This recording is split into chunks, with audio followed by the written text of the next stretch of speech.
ஜிம்முக்கு போகாமல் ஒருத்தரால் ஃபிட்டாக இருக்க முடியுமா? It's a very interesting question, very important question too. Okay. ஜிம்முக்கு போகாமல் கண்டிப்பாக ஃபிட்டாக இருக்க முடியும். 100% எஸ். அது எப்படி ma'am? Using diet or some other lifestyle changes? ரெண்டுமே பாசிபிள். டயட்டும் முக்கியம், அதே டைமில் லைஃப் ஸ்டைல் சேஞ்சஸ். இப்போ நீங்கள் சொன்ன word is very very important. ரொம்ப முக்கியமான வேர்டு அது நிறைய பேர் விட்டுடுறோம். ஏன்னா இப்போ நம்ம பேசுகிறது எல்லாமே பார்த்தீங்கன்னா அந்த காலத்தில் அப்படி இருந்தது, இப்போ அப்படி இல்லை, நிறைய மாறிடுச்சு, இப்படி தான் பேசுகிறோம் இல்லையா? அதுதான் லைஃப் ஸ்டைல் சேஞ்சு.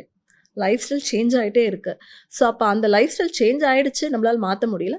இப்போ அதில் என்னென்ன நல்லதெல்லாம் பண்ணிக்கலாம் அப்படின்னு வேணால் நம்ம பார்த்துக்கலாம். ஸோ இப்போ நம்ம ஜிம் போகாமல் நல்லா இருக்கணும். ஜிம் எல்லாராலையும் போக முடியாது. முதல் விஷயம், ஏஜ்ட் பர்சன்ஸ்க்கு கஷ்டம், நீ பெயின் இருக்கவங்களுக்கு கஷ்டம்.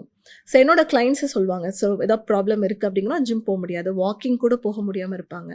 அவங்களுக்குலாம் டயட்டில் ஸ்ட்ரிக்டாக கேலரி டெஃபிசிட் பண்ணி கரெக்டாக எடுத்துகிட்டு போகலாம். அண்ட் சேரில் உட்காந்து எக்ஸசைஸ் பண்ணுற மாதிரி சில டெக்னிக்ஸ் இருக்குது, அதெல்லாம் தாராளமாக யூஸ் பண்ணலாம்.